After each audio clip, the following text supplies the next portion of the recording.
Vamos fazer a leitura, irmãos, na segunda epístola do apóstolo Paulo, destinada a Timóteo, no capítulo de número 2. Tu, pois, meu filho, fortifica-te na graça que há em Cristo Jesus. E o que de mim, entre muitas testemunhas ouviste, confia a homens fiéis, que sejam idôneos para também ensinarem os outros. Sofre, pois, comigo as aflições, como bom soldado de Jesus Cristo. Ninguém que milita se embaraça com negócios desta vida, a fim de agradar aquele que o alistou para a guerra. E se alguém também milita, não é coroado se não militar legitimamente. O lavrador que trabalha deve ser o primeiro a gozar dos frutos. Considera o que digo, porque o Senhor te dará entendimento em tudo. Lembra-te de que Jesus Cristo, que é da descendência de Davi, ressuscitou dos mortos segundo o meu evangelho. Pelo que sofro trabalhos e até prisões, como um malfeitor. Mas a palavra de Deus não está presa. Portanto, tudo sofro por amor dos escolhidos, para que também eles alcancem a salvação que está em Cristo Jesus com glória eterna. Palavra fiel é esta, que se morrermos com Ele, também com Ele viveremos. Se sofrermos, também com Ele reinaremos. Se o negarmos, também Ele nos negará. Se formos infiéis, Ele permanece fiel, não pode negar-se a si mesmo. Traze essas coisas à memória, ordenando-lhes diante do Senhor que não tenham contendas de palavras, que para nada aproveitam e são para perversão dos ouvintes. Procura apresentar-te a Deus aprovado, como obreiro que não tem de que se envergonhar, que maneja bem a palavra da verdade, mas evita os falatórios profanos, porque produzirão maior impiedade. E a palavra desses roerá como gangrena, entre os quais são Himeneu e Fileto, os quais se desviaram da verdade, dizendo que a ressurreição era já feita, e perverteram a fé de alguns. Todavia o fundamento de Deus fica firme, tendo este selo: o Senhor conhece os que são seus, e qualquer que profere o nome de Cristo, aparte-se da iniquidade. Ora, numa grande casa não somente há vasos de ouro e de prata, mas também de pau e de barro, uns para a honra, outros, porém, para a desonra. De sorte que, se alguém se purificar destas coisas, será vaso para a honra, santificado e idôneo para o uso do Senhor, e preparado para toda boa obra. Foge também dos desejos da mocidade, e segue a justiça, a fé, a caridade e a paz, com os que, com um coração puro, invocam o Senhor. E rejeita as questões loucas e sem instrução, sabendo que produzem contendas. E ao servo do Senhor não convém contender, mas sim ser manso para com todos, apto para ensinar, sofredor, instruindo com mansidão os que resistem, a ver se porventura Deus lhes dará arrependimento para conhecerem a verdade e tornarem a despertar, desprendendo-se dos laços do diabo, em que a vontade dele estão presos. Amém.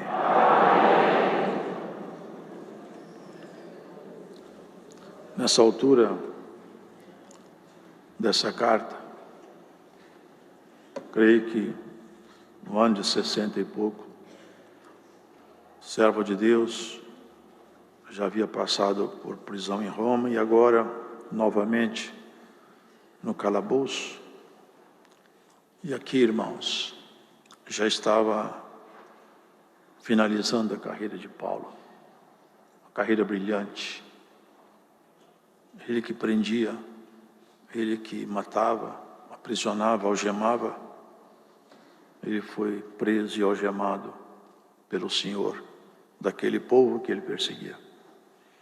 O Senhor, desde aquela aparição na estrada de Damasco, muitos anos já tinham passado. E aqui, Paulo já via claramente o desfecho final, o fim da sua jornada. E melhor é o fim do que o começo. Sobretudo, obviamente, para aqueles que caminham na luz. Ao final, é glória, é vitória.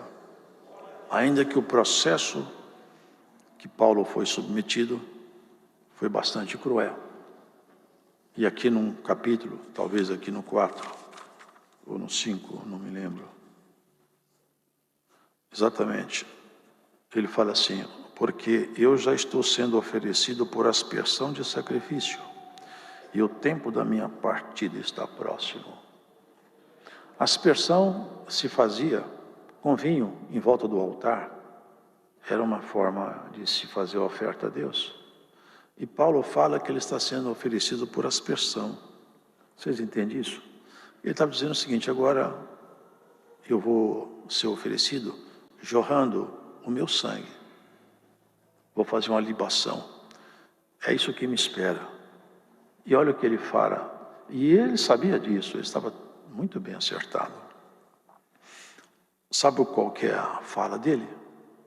Combati o bom combate. Acabei a carreira. Guardei a fé. 3 afirmações magníficas. Combati um bom combate. Será que no final da sua jornada você pode olhar para a morte e falar: combati um bom combate? Meu combate foi bom. Que tem muitos combates que são maus, lutam do lado errado, procuram destruir e não construir, denegrir e não elevar, manchar e não limpar.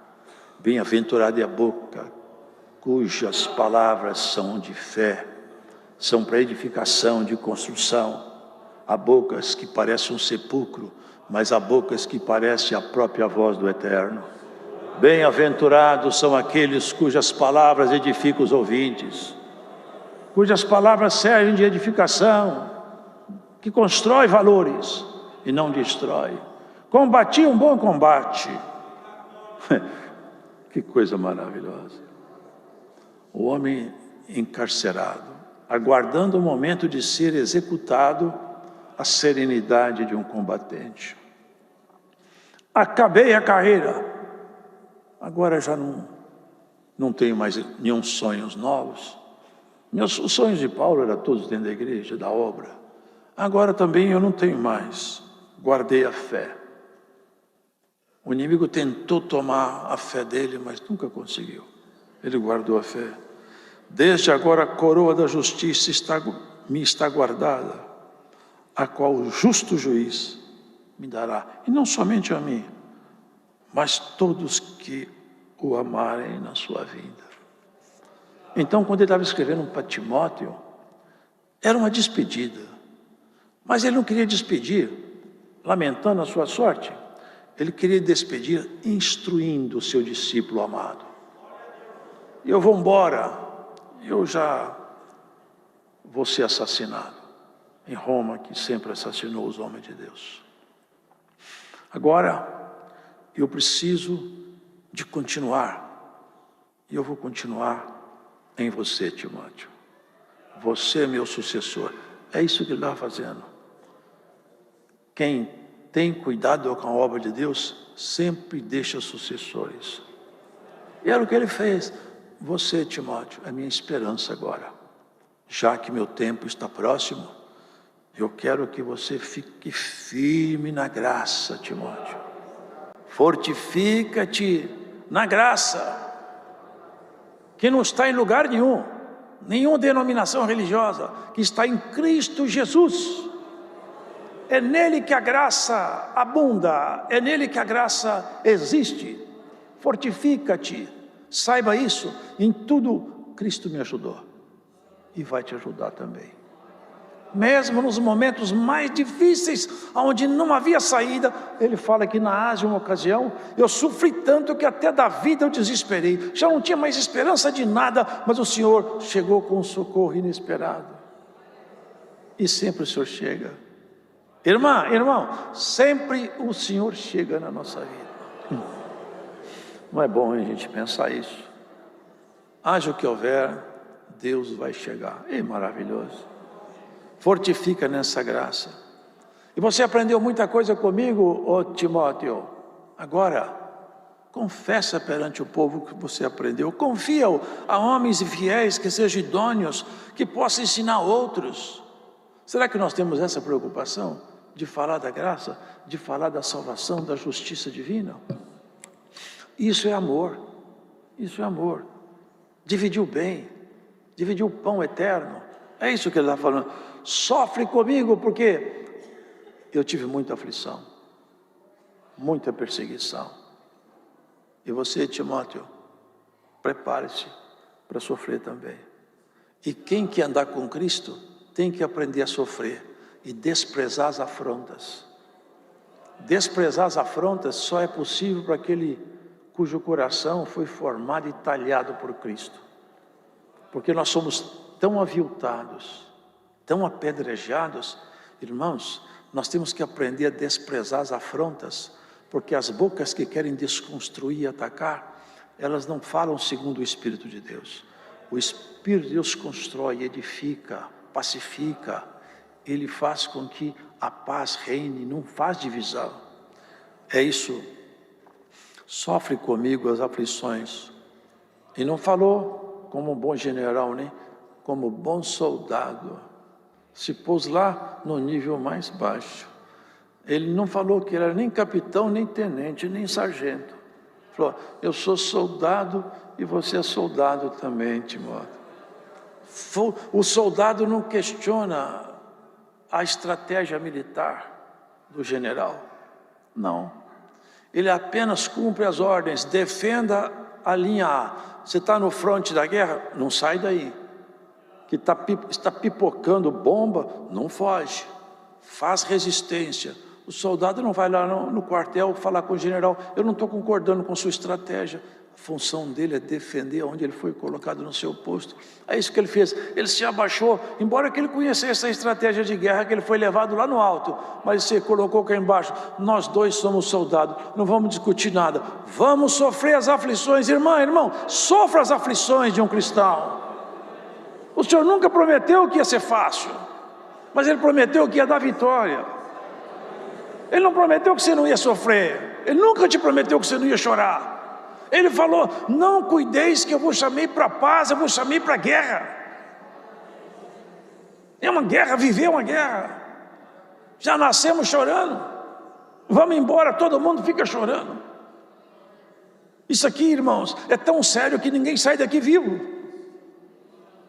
É campo de batalha, mas sofrer por causa de Jesus Cristo é a coisa mais maravilhosa que pode haver. Um sofre porque roubou, outro porque matou, outro porque adulterou, outro porque perdeu a paciência e desgovernou o seu gênio e foi desempregado. Irmão, sofrer por causa de Jesus Cristo é honra. Se você está sofrendo por causa de Jesus Cristo, dá glória a Deus. Você é um homem feliz, uma mulher feliz. Eu sofro por coisa muito nobre. As pessoas sofrem porque apareceu uma ruga, porque diminuiu o saldo, porque o dólar subiu, porque o dólar baixou. Sofre por coisas nobres. Não sofre por causa de lixo, sofre por causa de riquezas sagradas. Esse é o sofrimento. Sofra como um soldado. Milite, lute. E aqui ele fala: ninguém que milita se embaraça com negócios dessa vida, para agradar, a fim de agradar aquele que alistou para a guerra. Vocês entenderam o que ele está falando? Timóteo, nosso assunto é o seguinte: nós estamos lutando pelo reino. Não fica distraído com muita coisa aqui embaixo não, porque você tem que agradar quem te chamou para a guerra. Quem me chamou foi Jesus Cristo, foi o mesmo que te chamou. Vamos agradar Ele. E não se embarace com os negócios aqui embaixo. Aqui tem muita coisa para distrair a gente. Mas nós estamos num campo de guerra, firme na sua proposta. Você é um combatente. Você não pode entrar agora nas distrações da vida, Timóteo. E aqui ele fala sobre os combatentes. E se alguém também milita, não é coroado se não militar legitimamente. Vocês entendem o que está escrito aqui? Aquele que está no campo da batalha não receberá coroa se não militar legitimamente. O lavrador que trabalha deve ser o primeiro a gozar dos frutos. Se você milita, trabalha para o Senhor, os frutos do Espírito vão aparecer na igreja, pela exposição da palavra, e vão aparecer em você. E você vai colher dos frutos que o Espírito promove. É o fruto que o lavrador pode pegar. O lavrador, quando planta, ele planta uma lavoura, ele come daquele fruto que ele plantou. Assim, aquele que milita a milícia da vida eterna, ele come das coisas eternas que vê florescer nele e na igreja. Considera o que digo, porque o Senhor te dará entendimento em tudo. Lembra-te que Jesus Cristo, que é da descendência de Davi, ressuscitou dos mortos, segundo o meu evangelho. Aqui ele fala isso. Jesus, o homem, que é da descendência de Davi, fala da sua linhagem humana, que ressuscitou dos mortos, fala da sua natureza divina. Porque ele falou, ninguém me toma a minha vida, eu mesmo a dou e torno a tomá-la de volta. Aqui fala da sua natureza divina. Lembra-te de Jesus Cristo, que ele tem duas naturezas. A humana, que é para nos representar nos foros eternos. Em qualquer causa sua, Cristo representa você lá em cima. Por quê? Porque ele tem natureza humana. Aqui ele tomou a credencial de representar a humanidade. A palavra de Deus fala, Deus quer que todos os homens se salvam. Alguém ensina que Deus não quer que alguns se salvam. Quer que todos os homens se salvem. Depende unicamente do homem aceitar a palavra de Deus. Ele morreu para isso, para atrair todos a Ele. Todos que quiserem aceitá-lo como seu pessoal salvador, serão salvos pela fé no seu nome. Pelo que sofro trabalhos e até prisões como malfeitor. Ele era acusado de ser um malfeitor. Chamaram ele de peste. Falei, esse homem é uma peste. Mas a palavra de Deus não está presa. Aonde eu ensino, aparece o fruto do Espírito. Ainda que eu esteja debaixo de ataque. Portanto, tudo eu sofro. Por amor dos escolhidos. Para que também eles alcancem a salvação que está em Cristo Jesus. Com glória eterna. É isso, irmãos. É a própria história da caminhada do cristão, notadamente do presbitério, que sempre debaixo de ataque, de sofrimento, mas se expusermos a palavra da verdade e ele entrar nos corações, o fruto do Espírito aparece nos corações. É o que nos basta, é o que nos basta. Palavra fiel é essa: se morrermos com ele, também com ele viveremos.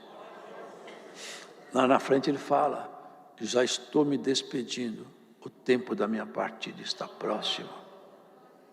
Fala a história, a Bíblia não fala, que a morte dele foi por decapitação. Mas é bem provável que seja porque ele fala de libação, o sangue tem que jorrar.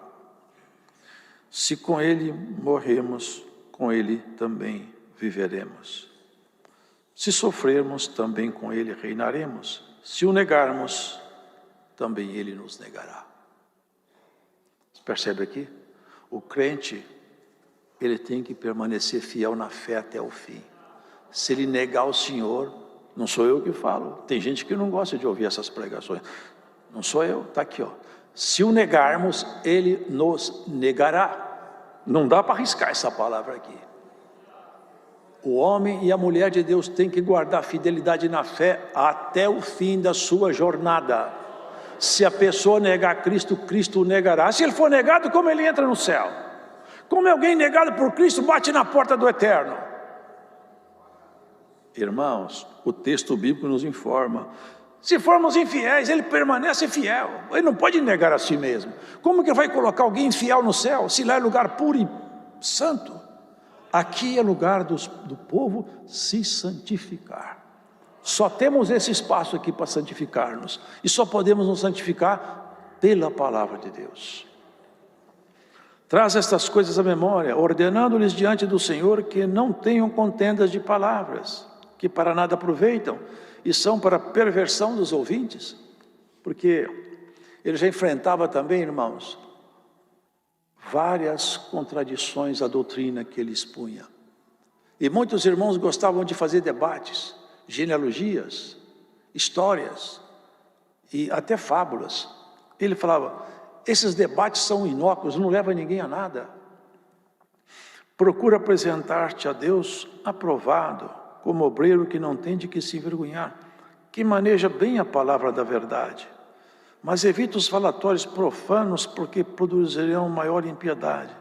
E a palavra desses roerá como gangrena, entre os quais são Himeneu e Fileto. Naquele tempo era Himeneu e Fileto. Hoje tem centenas de Himeneu, centenas de Fileto por aí, cujas palavras são como gangrena. A gangrena, ela pega um corpo e aos poucos ela vai putrefando o corpo todo fica doente, apodrecido. Assim fala aqui. Tem muitos Himeneus e Filetos por aí, irmão, adoecendo o povo, atacando, diminuindo, os quais se desviaram da verdade, dizendo que a ressurreição era já feita e perverteram a fé de alguns. Paulo, irmãos, ele havia exposto, lá em Coríntios fala isso aí, e não é Coríntios, bom, eu não lembro em qual carta, fala assim, se já ressuscitastes com Cristo, buscai as coisas que são do alto. Então Paulo afirmava que aquela igreja já tinha ressuscitado. Mas ele fazia uma alegoria, a mudança de caráter. Era aquilo que Jesus falou para Nicodemos, você precisa de nascer outra vez. Quando alguém crê na palavra de Jesus Cristo, e ela entra no seu coração, e ele realmente vive essa fé, essa pessoa nasce outra vez. Ela se torna uma pessoa tão diferente que ela não tem nada a ver com a pessoa antiga. Ela é uma nova criatura. Esse é o novo nascimento. Era isso que Paulo falava. Vocês já nasceram outra vez da palavra. Vocês não são pessoas comuns, vocês são pessoas ressuscitadas pela fé. Vocês já não buscam o pecado, já não correm atrás da fantasia da vida. Vocês já foram reestruturados na graça do Filho de Deus. Vocês são pessoas transformadas, modificadas. Vocês não são as mesmas pessoas. Aquela pessoa velha morreu. E nasceu um ser novo dentro de vocês, pelo Espírito que já mora com vocês. Havia um grupo lá de gnósticos que havia sempre atacando a doutrina, sempre denegrindo a doutrina. E eles tinham falado que a ressurreição já estava pronta, já estava feita e que não tinha mais ressurreição. Ora, como não há ressurreição? Nós aguardamos o toque da trombeta. Nós aguardamos um corpo ressuscitado que não é esse corpo aqui não, é um corpo de glória. É um corpo glorificado. É isso que ele fala aqui, os quais se desviaram da verdade, dizendo que a ressurreição é já feita e perverteram a fé de alguns. Esse é o problema, irmãos, que quando as pessoas dão ouvido a pessoas que não têm em si a vivência com o Espírito Santo, só traz destruição. Quer conhecer uma árvore? Olha o fruto que ela dá. Alguém começa a falar, veja como ele convive com a família dele. Começa por aí, vê como ele trata a esposa, como a esposa trata, como que ele convive em casa. Quer conhecer uma árvore? Olha os frutos que ela anda dando. Vê como que ele convive com o pai, com a mãe, com os irmãos. Você vai tirar um retrato da árvore pelo fruto. Todavia o fundamento de Deus fica firme tendo esse selo. O Senhor conhece os que são seus, e qualquer que profere o nome de Cristo, aparte-se da iniquidade. Não está escrito que Deus o apartará da iniquidade, não.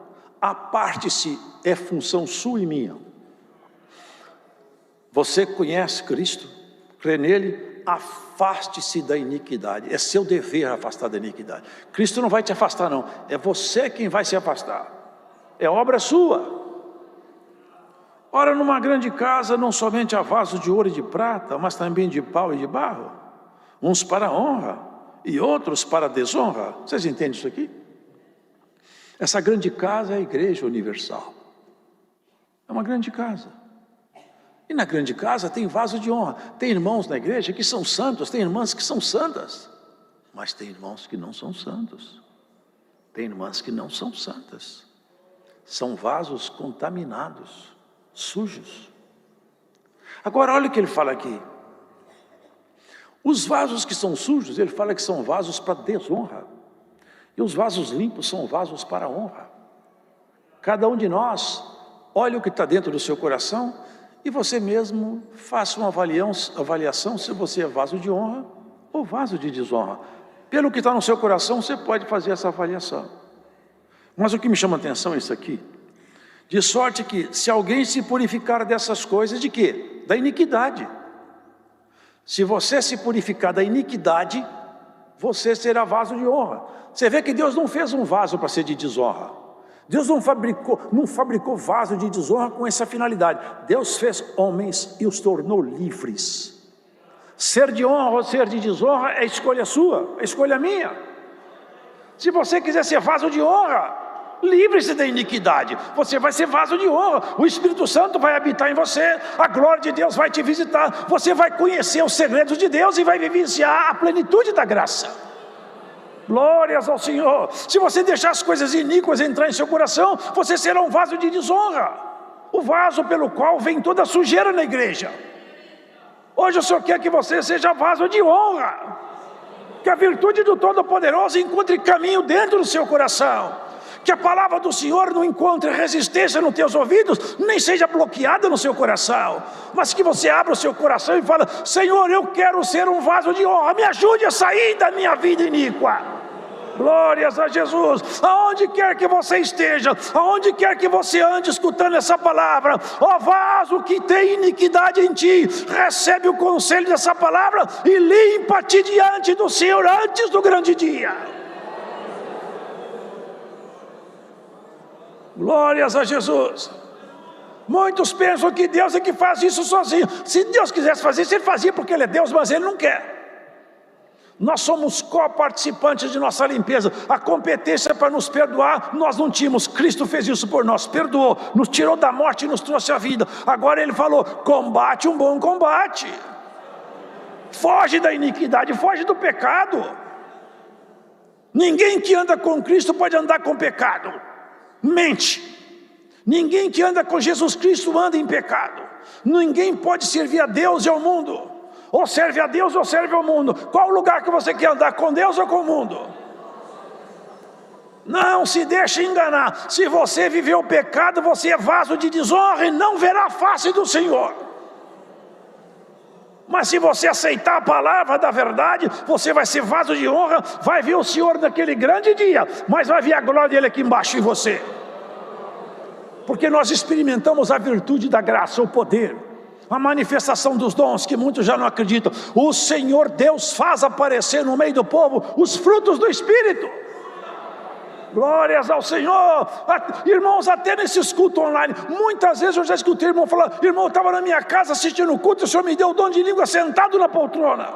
Hoje o Senhor vai pegar alguém por essa palavra e vai te dar um dom hoje nessa pregação. Recebe por essa pregação o dom do Espírito Santo.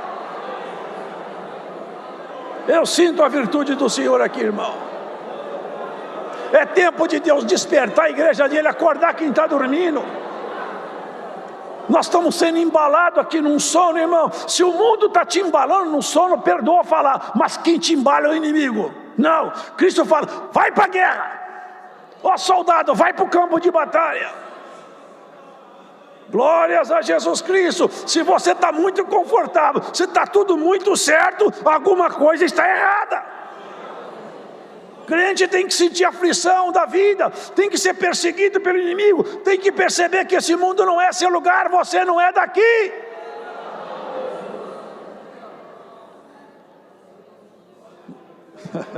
Glórias ao Senhor.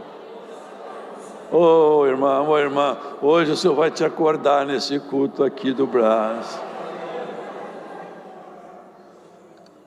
Um dia eu escutei uma frase: se você estiver andando no mesmo lado que o inimigo, você pegou a estrada errada, você tem que bater de frente com ele. Você tem que bater de frente, você tem que enfrentar os prazeres do mundo e rejeitá-los.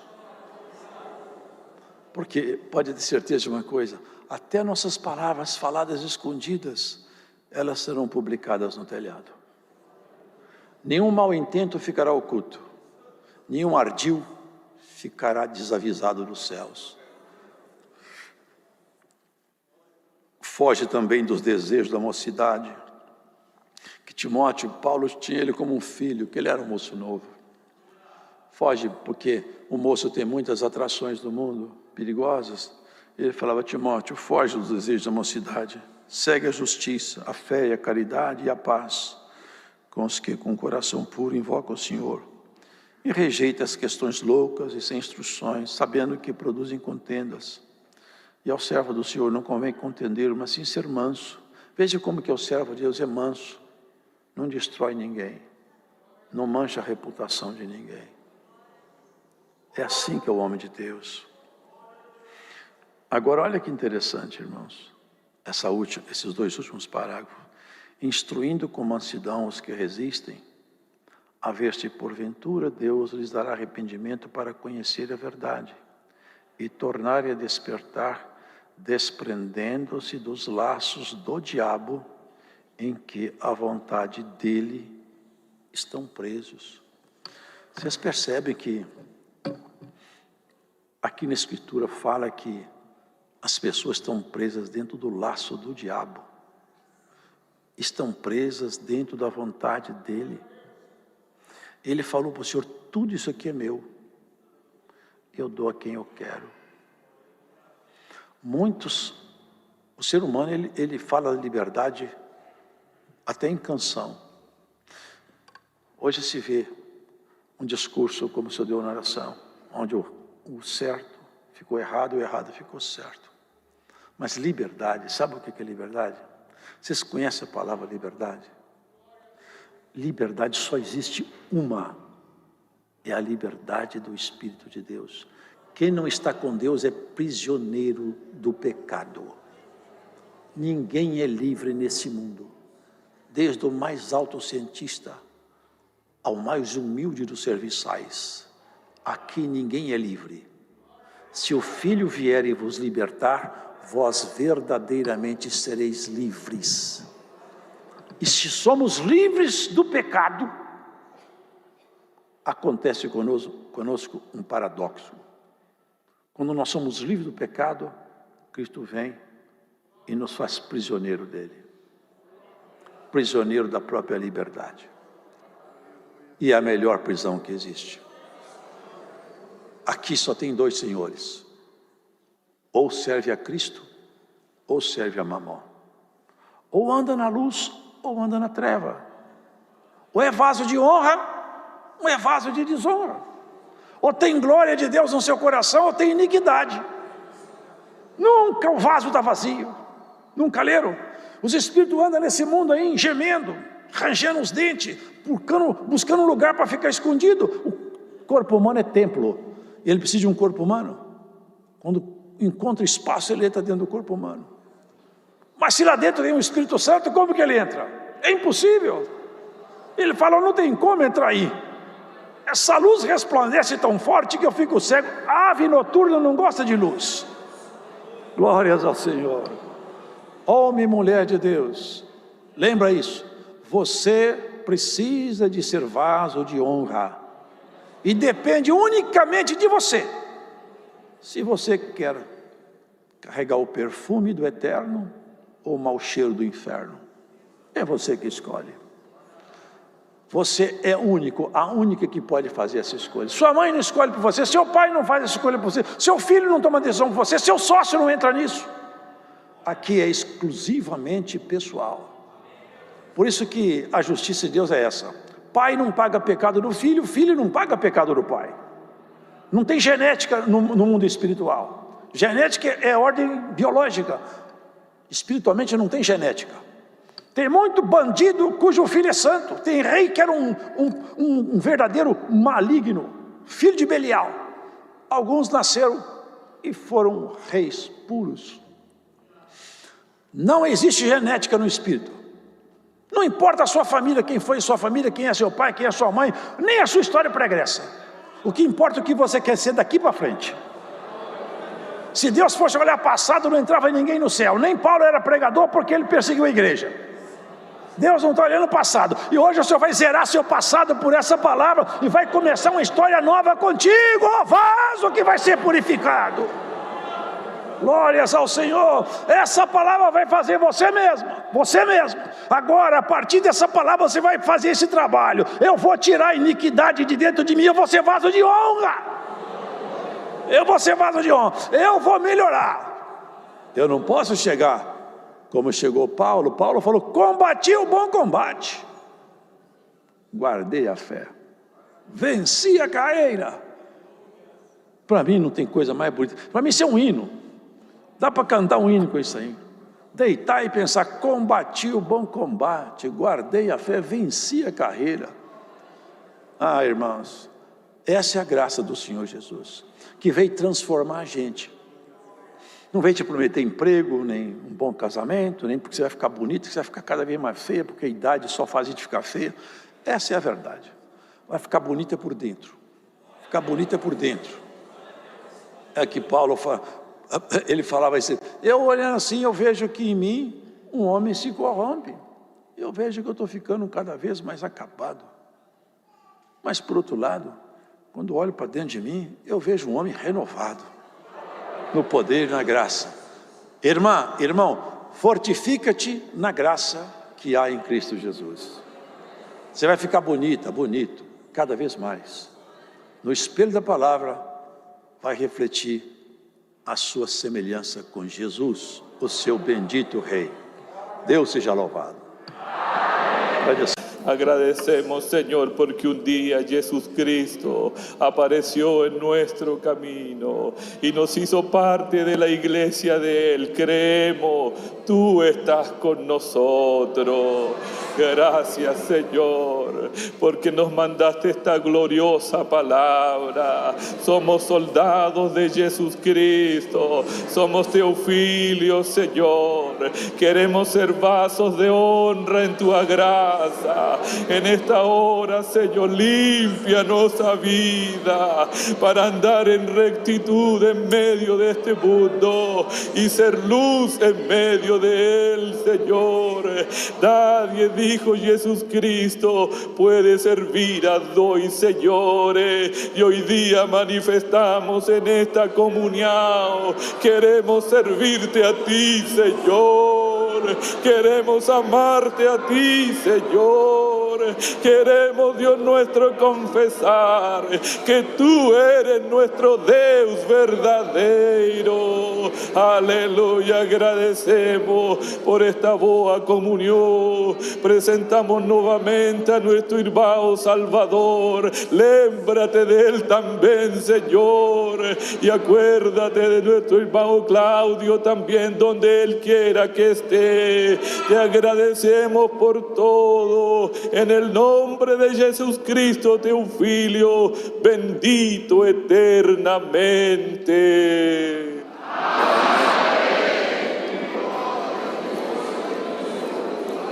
Deus seja louvado.